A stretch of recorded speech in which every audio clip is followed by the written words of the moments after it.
Welcome to the John and Heidi Show podcast. John and Heidi.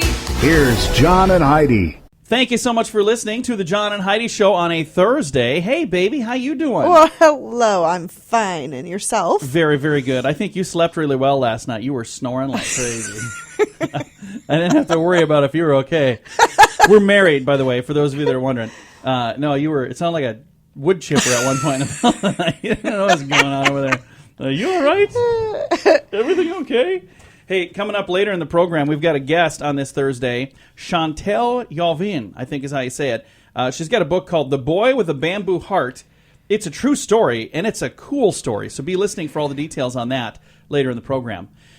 In Colorado, a 60-year-old man is suing an 8-year-old boy for causing a ski accident on the slopes and causing him to injure his shoulder. The kid was 8. Okay, but what was he doing? Did he set up some stupid trap sure. on the snow or whatever? Caused a ski accident on the slopes. He hurt his shoulder, and he got a boo-boo, so the 60-year-old man is suing him. I'm sure he's not suing the 8-year-old. He's probably suing the insurance company of the 8-year-old's family. I'm sure he's not saying, hey, 8-year-old, I want your allowance for the next 15 years. He's suing the 8-year-old, according to the story. That's all I know. Coming up here in a bit. And the 8-year-old is probably being a little... Really? You won't even... I can't say it. I know you're going to bleep me, so I can't say it. But I bet he was doing something he should not have been doing that ended up injuring someone. I'm going to find out, because now I just want to know. Coming up, we got some special things on the program. That is all on the way. Thanks for listening today. John and Heidi. Today's a special day, Heidi. What is today, John? I never asked. Thursday, April 28th. It's Biological Clock Day, Brave Hearts Day, Poem in Your Pocket Day, Workers' Memorial Day, World Day of Safety and Health at Work Day, and Take Our Daughters and Sons to Work Day. There you go. Hey, I've been doing some research on this ski story we were talking about earlier. As it turns out, the kid, it doesn't sound to me like the kid was trying to be mean. It sounds like the old man, the 60-year-old man, I shouldn't say old man because that's not old, was skiing in a kid's area, and the kid came, quote, blasting past him, and he fell down and got a boo-boo on his shoulder. But here's the crazy thing. This is from 2008. Why is this news now? This happened in 2008. Only the latest information for our listeners. We're on the cutting edge. Tell them what you said to me while I was preparing this. When you said that it was from 2008, I was like, that's ridiculous. And in other news, it seems that Nixon is in a bit of trouble. Okay, it's not quite that outdated. President Nixon is in a bit of trouble. Heidi, you're making me laugh.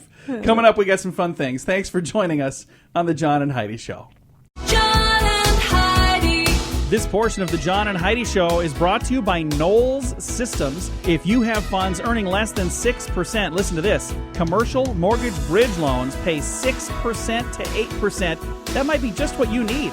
You're placed in first position on loans secured by high-quality commercial real estate like hotels, apartments, and office buildings. Your principal never fluctuates in value. You receive 6% per year paid monthly, and your principal is returned in full at the end of each cycle. You never pay commissions, management fees, or asset charges, and you can make these loans inside or outside of an IRA. I'll give you a toll-free number to call, 888-547-8007. Start earning 6% now. Call 888-547-8007. John and Heidi. You know it's true because you heard it on the radio. Saved by a song, Heidi. You ever been saved by a song? I don't think so. Panic never heard a sweeter song than the one that her 3-year-old daughter sang. In fact, it saved her life. With her husband out of town, Terry and her daughter, Abby Jo, were home alone when Terry suffered an epileptic seizure. Just before she passed out, she said to her daughter, I think Mommy's having trouble. Abby Jo had learned a song about calling 911 at preschool, and Panic said she remembered singing the first line to her daughter before passing out. The child got the telephone and punched in the number. Abby's preschool teacher says, quote, it's every teacher's crowning glory, not only to show that they've learned something in class, but they were able to use it in a life-saving situation, end quote. That is very cool. That's a nice cool. Story. I don't know why they don't have the song in the story. I'd like to learn said song and sing it on the radio. But I'm not going to, because that wouldn't be good for your ears. Hey, speaking of songs on the radio, the other day, I decided that I was going to buy this CD over here. Oh, my gosh. How many different things? 100. 100 things to use on your radio program. Here's the reason that I bought it. For this particular break that we do every day. There's a break. Oh, we call this break. It's true because you heard it on the radio every day. So there's one on there. What's cut number 67? What's the name of that? Cut number 67, It Must Be True. It Must Be True because you heard it on the radio is what they sing on that. I was like, hey, this would be really cool. I bet there's a lot of other great stuff we could use on this disc as well. I was wrong. So, Heidi, I have to apologize. Yeah, $50. Yeah, well, it was on sale. It's half price. It was $100. It was half price. I was like, I'm going to do it. Even if I only use that one song. So, please, ladies and gentlemen, enjoy it as we play it for the first time ever. And I'm going to try to play it every day to get my money's worth. And you know it's true because you heard it on the radio. It must be true, 'cause I heard it on the radio. It must be true, it must be true. John and Heidi. The John and Heidi Show is brought to you in part by the Keystone Treatment Center. This is your brain, and this is your brain on drugs. We share silly stories here on the program, but addiction is no joke. If you or someone you know suffers with an addiction to drugs or alcohol, make today the day you seek help. Call toll-free 844-204-1055. That's a toll-free number. Again, 844-204-1055. And this is your brain on drugs. It takes a little dough to buy illegal drugs, but in this case, it actually was dough. It was not illegal drugs. Hillman Arnold, age 22, of Jacksonville, Florida, is kind of a nincompoop, Heidi. Okay. He was arrested in the parking lot of the Golden Retreat Nursing Home, where police say he was attempting to sell what he was calling crack cocaine. Well, first thing, who does he think is going to buy his drugs in the parking lot of a nursing home? Hey, Sonny, what you got in the bottles over there? He had senior pill bottles filled with balled-up pieces of bread, and he was telling people it's crack cocaine. I'll sell them to you for $5. Wow. $5. That right there should have maybe tipped people off. You got change for a 10? Police say since he admitted what he was doing, he'll be charged with drug dealing. Even though he was selling bread balls, if you lead a buyer to believe that it's drugs, you are just as guilty as if it were drugs. Yikes. So if you try to sell somebody lawn clippings and say it's drugs, you'll still get arrested for dealing drugs. But what if you're saying, I want to buy some grass? Well, you'll still go to jail. Why? Because it's grass. I don't know. All I know is, kids, this is the kind of thing that happens when your brain is on drugs. John and Heidi. Today's moment of duck cracks me up. This is funny. And I can't tell you where it happened. I'll tell you this. It happened at an optometrist's office, but I also promised that I wouldn't tell you which optometrist's office. The story says, I was performing a complete physical, including the visual acuity test. I don't know if I said that right. Acuity test? I don't know. Anyway, he says, I place the patient 20 feet from a chart, and I begin by saying, cover your right eye with your hand. Now read the line. And he read the 20/20 line perfectly. Now cover with your left hand. Or now cover your left eye. Again, read flawlessly. He says, now both. And there was silence. He couldn't read even the large E on the top. And that's when I turned to discover he did exactly what I asked him to do and was covering both eyes. Wow. He said I was laughing too hard to I finish actually the think exam. I've heard this. I think this is just one of those jokes because I think I've heard this before. Oh, that's funny stuff. Anyway, it was sent to me as though it happened, and I'll pretend that it did for the purposes of this broadcast. Okay. Coming up, we have your scoop of the day, and that is on the way. The Scoop of the Day is brought to you by Wells Blue Bunny. If you want delicious ice cream, be sure to look for the Blue Bunny. Sure to have your favorite flavors. Learn more at bluebunny.com. Now your scoop of the day. And get ready, by the way. Heidi's going to need some duct tape so her head doesn't explode for one of these things. Not this one, though. It says reading, sending text messages, and talking on the phone are among the things we do when using the restroom.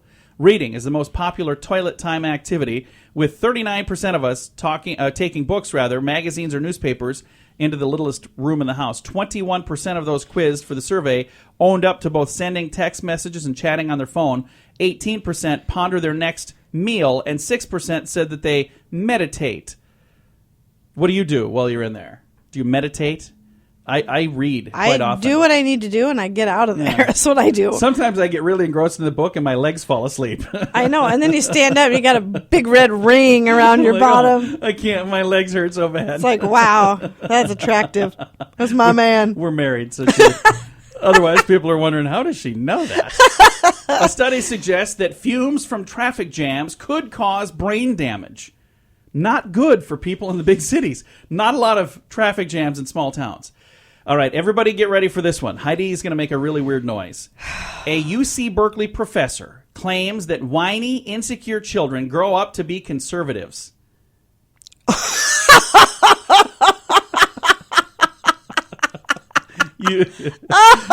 not the noise I was expecting. Oh my gosh. What do you think of that? Irony can be fun. UC Berkeley professor claims whiny, insecure children grow up to be conservatives. So there you go. Wow, I thought there'd be some expletives. And that's not even worth a response. Okay. Not even, I mean, that is the most ridiculous thing I have ever heard in my whole entire life. While more than 1 in 5 Americans believe the best way to get rich is to win the lottery, 55% say saving something each month for many years is the best way. And I would say I agree. They're both good ways. It is official. Treasury Secretary Jacob Lew announced plans this week to put abolitionist Harriet Tubman on the $20 bill, replacing President Andrew Jackson. So there was a big outcry for the last year about the $10 bill, and Alexander Hamilton, who was never president, by the way. It's funny because I read a story online that said they're trying to take President Hamilton off the $10 bill. He was not a president. You don't know your history very well. Know your history. Anyway, now they are trying to remove President Andrew Jackson. Honestly, I don't have a problem with Jackson being taken off. I do have a problem with we got to replace him with a woman, any woman, I don't care which woman, but some man has to go. That is ridiculous. Here's who it should be. And nothing against him, because I love him. But George Washington is on the quarter and the $1 bill. Andrew Jackson is only on the 20. Why couldn't they say, hey, you know what, George, we're going to take you off the 1 or the quarter, one or the other, and we're going to put Harriet Tubman there? That would make sense to me. But I kind of feel like Andrew Jackson's getting a shaft on this deal. But really, he wasn't that great of a... Oh. I'm sorry. Those fighting words for a lot of people right there. Let's move on. The Portsmouth City Council recently banned the staff of 4,500 at its town hall from using Facebook after discovering that employees spent an average of 413 hours per month on the site. This, even though they were only supposed to visit the site during lunch or after work. So 413 work hours. So the Portsmouth City Council said no more Facebook during any time on our if you're working here. Can't do it. Police say employees at a Walmart in New Hampshire called to report a young man was in the store in an orange prison jumpsuit and handcuffs asking for a hacksaw. Turns out Joa Turner hadn't escaped from anywhere. He told police it was a prank. They told him, now you're under arrest for disorderly conduct. What? So he thought it would be funny to videotape himself pretending like he had been arrested and trying to get a hacksaw from a Walmart. So they're doing these videos thinking, oh, this is so funny. And see if we can get people to cut my handcuffs off. Instead, they called the real police, and he gets to go to real jail. So that is real funny. Some of these videos I see kids doing, you know what? You are lucky, because I've seen them where they scare people. They're lucky they don't get shot. You scare the wrong person. Yep. Somebody jumps out at me. Well, there was one where a guy jumped out with a knife, and he was holding a head. It was fake head, of course. Yeah. You do that to the wrong person, and they're going to put a hole about this big right in the middle of your chest. All right, let's move on to our strange law. Elephants may not be used to plow cotton fields in North Carolina. I love elephants. I know you do. You can't use them to plow cotton fields now. That's a strange law. And this has been your Scoop of the Day. This portion of the John and Heidi Show is brought to you by Knowles Systems. If you have funds earning less than 6%, listen to this. Commercial mortgage bridge loans pay 6% to 8%. That might be just what you need. You're placed in first position on loans secured by high-quality commercial real estate like hotels, apartments, and office buildings. Your principal never fluctuates in value. You receive 6% per year paid monthly, and your principal is returned in full at the end of each cycle. You never pay commissions, management fees, or asset charges. And you can make these loans inside or outside of an IRA. Start earning 6%. Go to commercialmortgagebridgeloans.com right now. What are you waiting for? Go to commercialmortgagebridgeloans.com. Again, that's commercialmortgagebridgeloans.com. John and Heidi. Thank you so much for listening to the John and Heidi Show. We've got a special guest joining us today, and I've got a copy of her book here in front of me, and it is such a great book, and it's a touching story. We're visiting right now with Chantel Jauvin. Did I get that right, Chantel? You did. Well, I'm struggling to make sure I say everything right here, and I'm going to let you say the doctor's name because I know I'll probably get that wrong. But this is a great book about Dr. Amporn, and how do you say his last name? Vatanavong. And this is a story. It's called The Boy with a Bamboo Heart, the story of a street orphan who built a children's charity. Now, at what point did you get involved in this story, and how did you find out about this, Chantel? Well, I met Dr. Amporn back in 2010 when I was visiting Thailand. My husband worked previously in Thailand and had been sponsoring children through Dr. Amporn's charity, Fordak, that educates homeless children. We were taking a trip there, and I met him, and it was I call it the fateful March 2010, when after a brief conversation where he told me about his life story, he said to me, "Do you speak English?" Well, of course, we'd been speaking in English, and then he said, "Well, you must write English. You're an attorney." And I said, "Yes." And he said, "Well, you write my life story." And I was so enthused about his life story that I said yes. That's as easily as it started. And what a fascinating life story it is. This is such a cool story. Again, the book is called The Boy with a Bamboo Heart, the story of a street orphan who built a children's charity. So this young man grew up on the streets, and look what he's done with his life. Now, how did that progress along? It didn't just happen overnight, did it? No, we have to put it in context. Dr. Amporn today is 78, and he was orphaned at the age of 5 in a very rural area of Thailand, had no family, and literally grew up in a market surviving on scraps of food. He was unfortunately dragged into the Indochina War as a boy soldier, and that was a very traumatic experience in his life. When the war ended and he went back to that village, he attempted to commit suicide. It's a very dark part of his life. But the kindness of a stranger led him to go back to his hometown, become educated through joining the temple in his village. And that was a very big turning point, the kindness of a stranger. And from there, he met a Jesuit missionary who basically took him under his wings and started teaching him about social work. And Dr. Amporn really found his calling, which is to help others.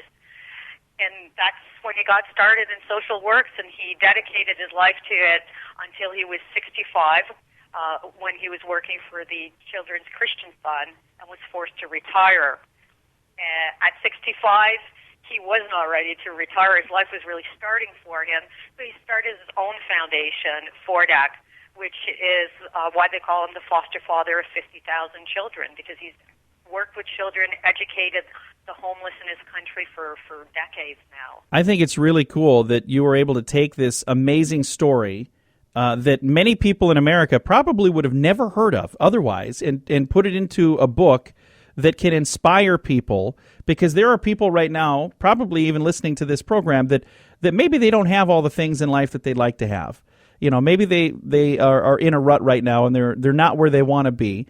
But they can look at Dr. Amporn's story, and this is a boy that was an orphan, a street orphan, and he's now done very, very well for himself, but he did that by helping other people, and I think that is the coolest part of the story. It is. It really is, because let's face it, it was very dark for him, the place he was at. As you say, a lot of people in America here, we suffer from trauma at home, from illness, etc., and it's easy to become embittered. It's easy to give up.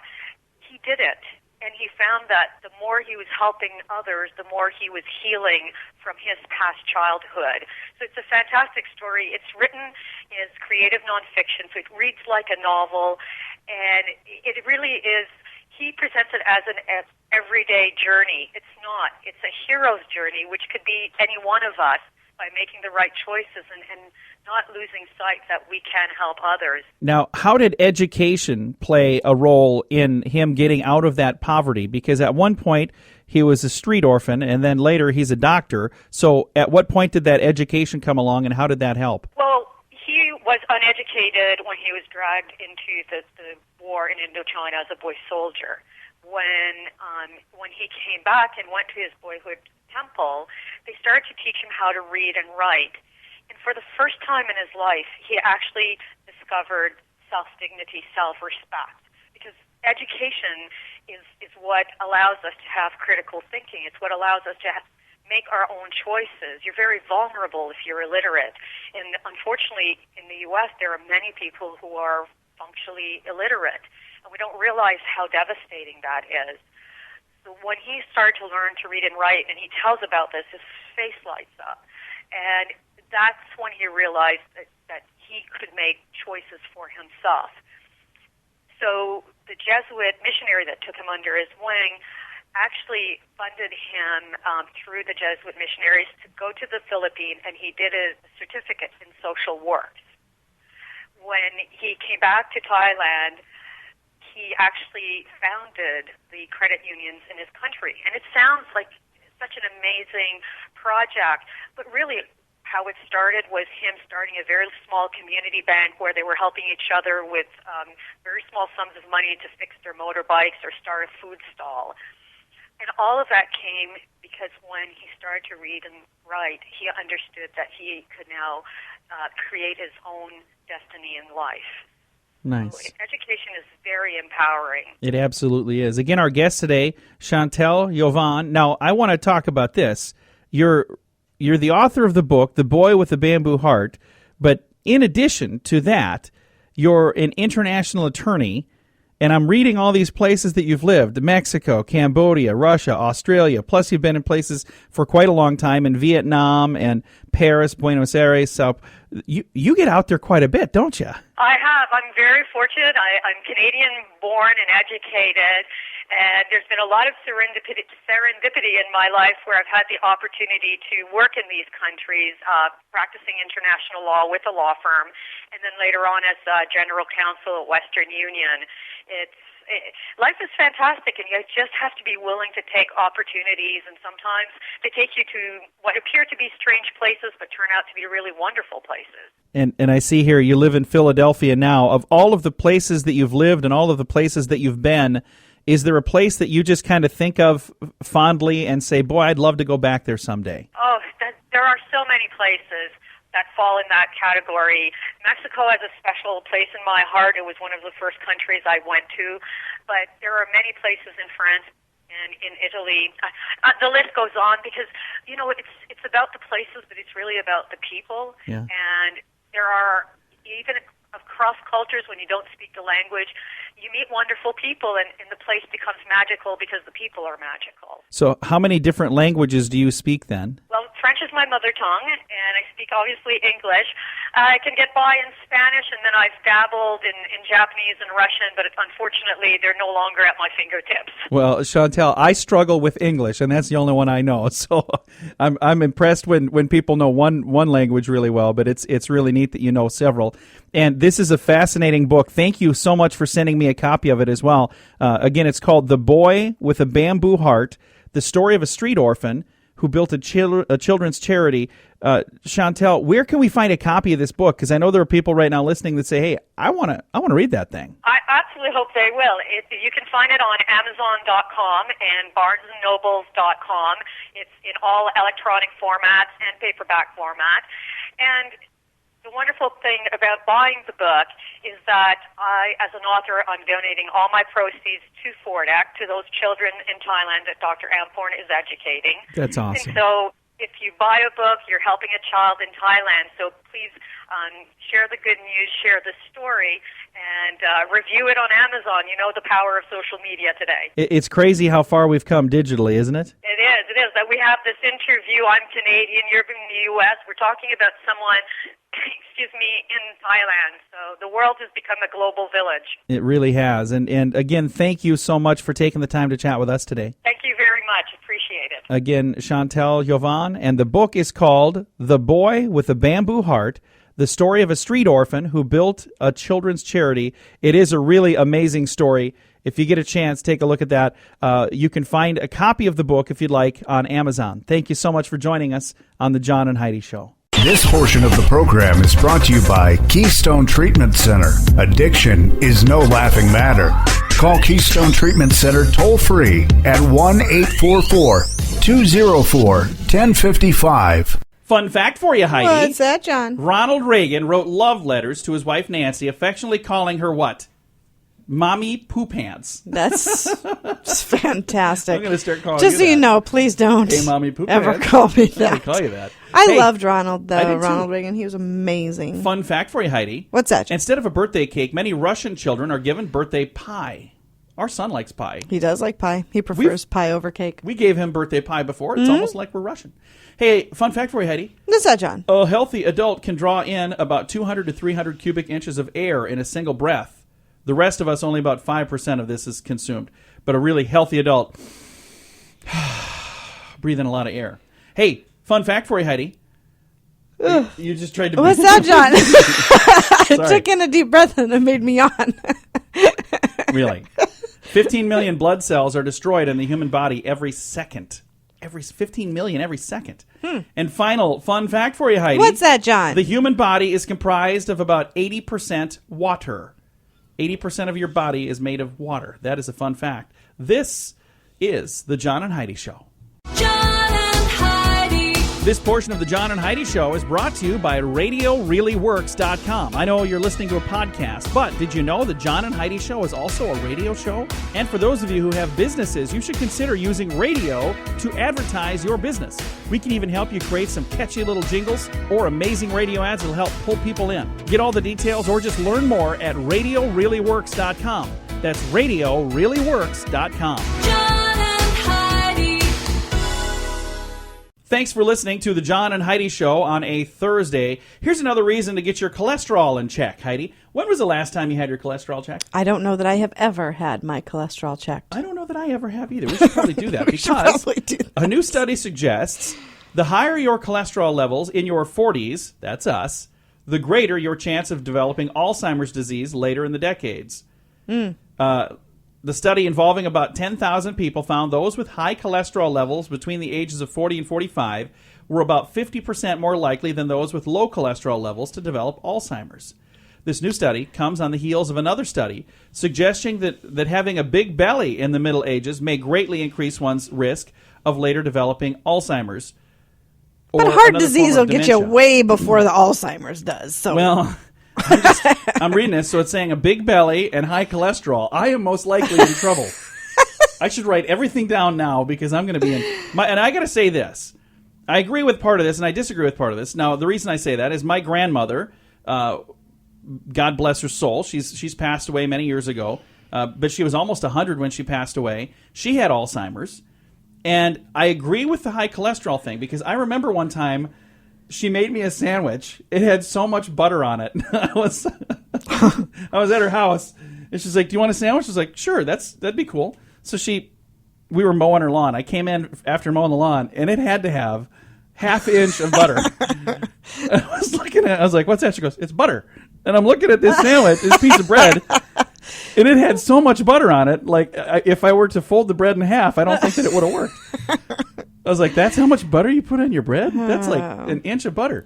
So I could see that. But she was skinny as a rail. So maybe she was bigger when she was younger. I don't know. They're saying big bellies means that you could have Alzheimer's. I don't know. All I know is that's what the scientists say. So we just got to believe them, folks. You can't think for yourself these days. Whatever they say has to be true, right? Right. Yes, there you go. Coming up, going to talk about a finger painting test. Interesting story on the way. This portion of the program is brought to you by RVWheelator.com. If you want to buy or sell an RV, go to RVWheelator.com. List your RV for free. Learn more at RVWheelator.com. This is a fun story. An 8-year-old was determined to get to school on time no matter what. An 8-year-old Florida boy drove himself to school in a car that he stole. He missed the bus. He's 8, keep in mind. The youngster was caught when schoolmates told a teacher that they had seen him park the car in the faculty lot. He drove all the way there. This happened at River Hills Elementary School in Temple Terrace.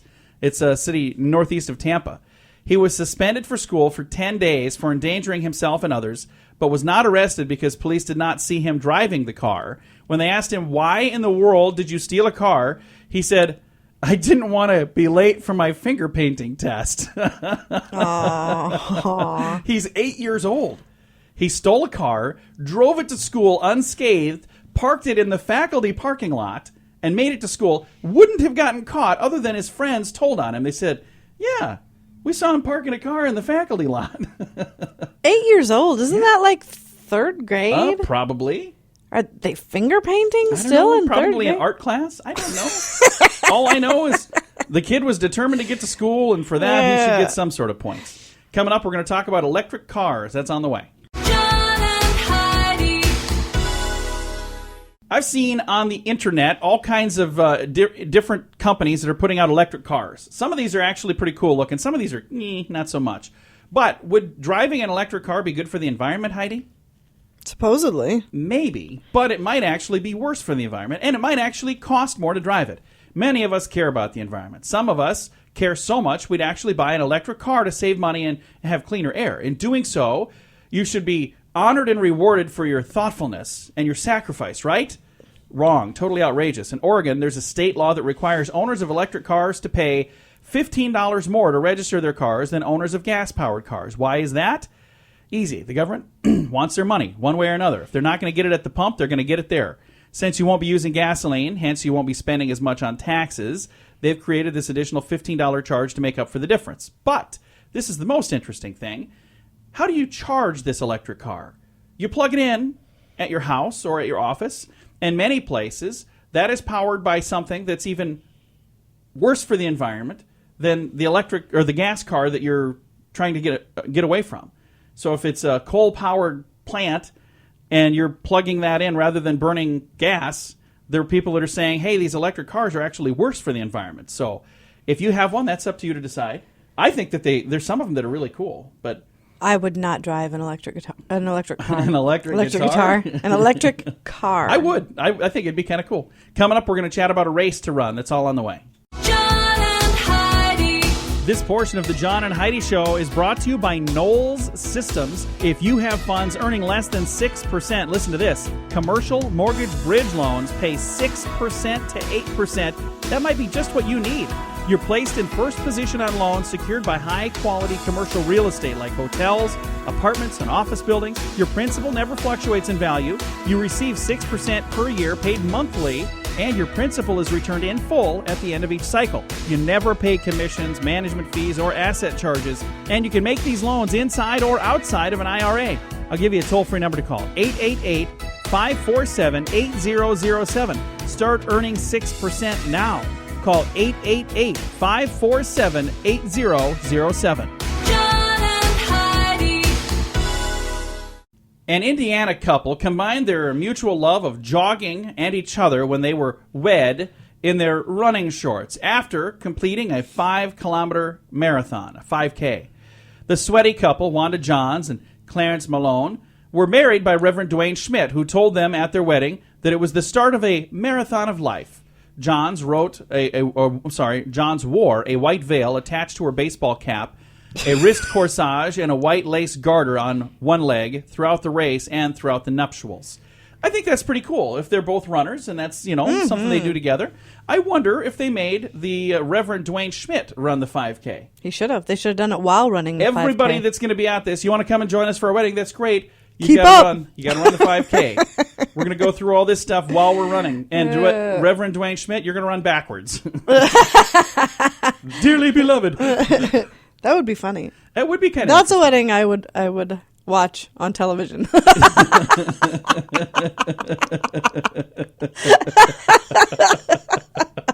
5K wedding.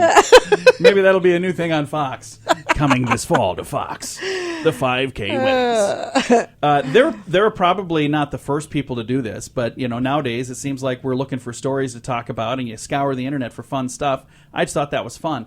I've seen some really interesting weddings, and this is the time of year where people are starting to plan their weddings.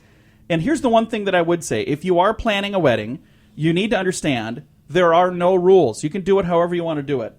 I've seen brides and grooms that they get all worked up because, we have to do this and we have to do that. One of the coolest weddings I ever went to, they didn't have the traditional wedding cake. there was an individual cake on every table, and they were all different, and it got people from table to table, mixing and matching. Hey, I want some of that, and I want some of this. It was really kind of neat. I'd never seen that before. That's a cute idea. So, it also takes care of some of the centerpieces. It was really a neat thing. Anyway, if you're planning a wedding, you can make it as fun as you want. You could even be like this couple from Indiana and run a 5K first, although I don't recommend that.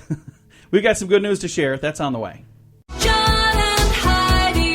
This portion of the John and Heidi Show is brought to you by the John and Heidi Show. That sounds kind of funny, but it's true. Go to your local radio station and ask them to start carrying the John and Heidi Show. Here's the best part. They can carry the show for free. They play a couple commercials, but it doesn't cost them anything every month. So if you know a radio station that could use a little bit of help, send them our way. Send them to johnandheidishow.com. Again, johnandheidishow.com. We would love to do a radio program in your community. Then you could listen to the podcast and listen to us on the radio. John and Heidi. We always try to wrap this program up with some good news, and I thought this was kind of an interesting story here. It's one of those things that just kind of makes you feel all warm and fuzzy inside.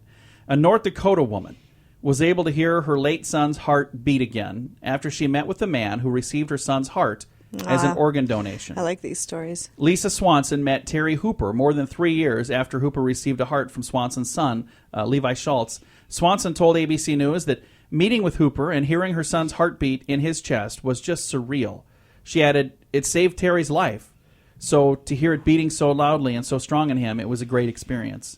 Almost makes me cry just to even read that. But to think, it's so sad that she lost her son. That would be one of the toughest things ever to have happen, to lose a child.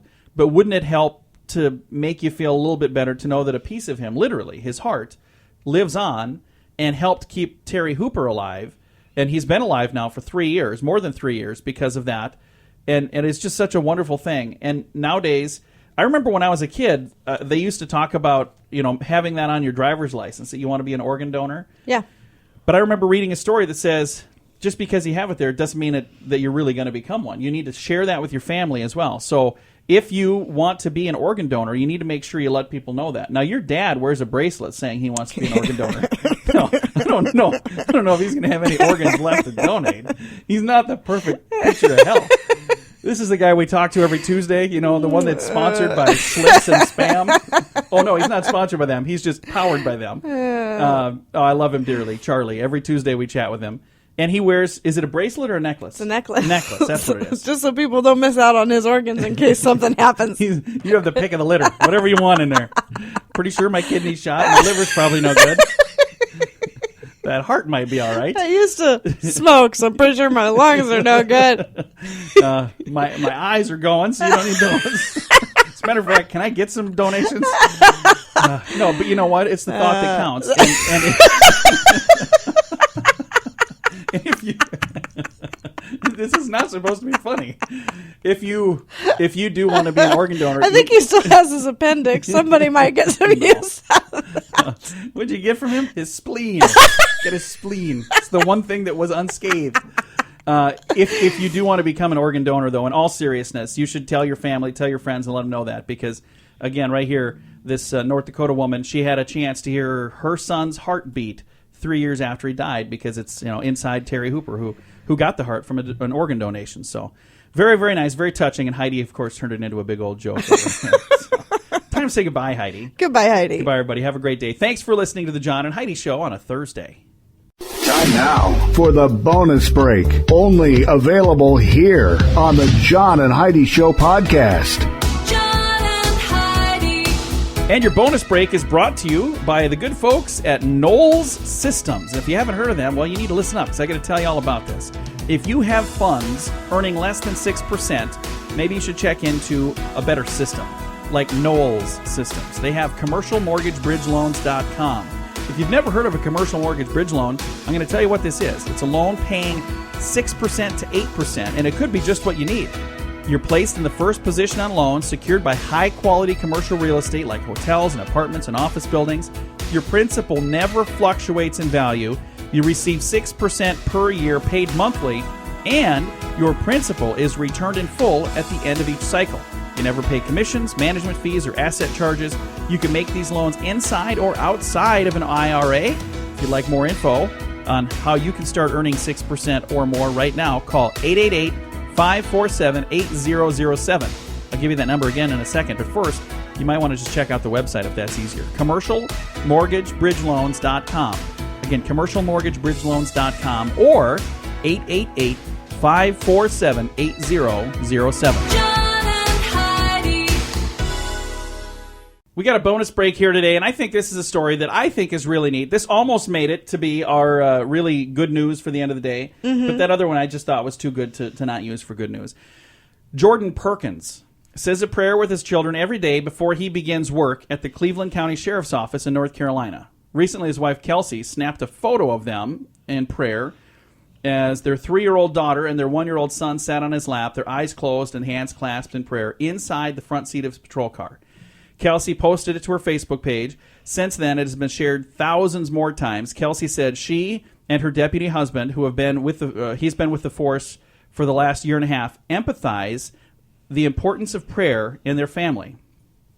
Emphasize, rather. Empathize didn't make any sense here, did it? Not really, no. They emphasize the importance of prayer in their family. She says, the kids don't know the dangers of his job, but it is something we do that they know, and they ask God for help with the decisions that he has to make and the compassion on the people that he's going out to help whenever he goes into work. It's one of those things that unless you are maybe related to or know somebody that's a police officer, you might not realize just how dangerous that job is. And here's the thing, they're all people. Each and every one of them are people. And I'm sad to families say and we have lost more police officers this year. It's over double of what it was last year. People who died in the line of fire. And we lost a lot last year. And many of these were people who were literally assassinated on the job for nothing more than being a police officer. But the sad thing is, these same people who pull a gun and kill this policeman or policewoman, they're the same ones that are calling 911 for help when they have a problem. So when they show up for responding to help people, it's just really sad the things that they're going through, and it's very, I think it's very, very sad. Now, I happen to have 3 brother-in-laws that are policemen. My father was a policeman when I was a little boy, so my perspective is probably different than other people's perspective, but I can tell you these are great men and women who wear those uniforms and go out and serve their communities. And if you don't want to have a run-in with them, then don't do stupid. Yeah, don't break the law. And here's the thing. Have I ever gotten a ticket for things? Yeah. I was driving fast. When I was younger, I had a very heavy right foot for some reason, and I would get pulled over quite a bit, and I would, every single time, if I got a ticket, I deserved it. I mean, every single time. I wouldn't fight it at all because I deserved it.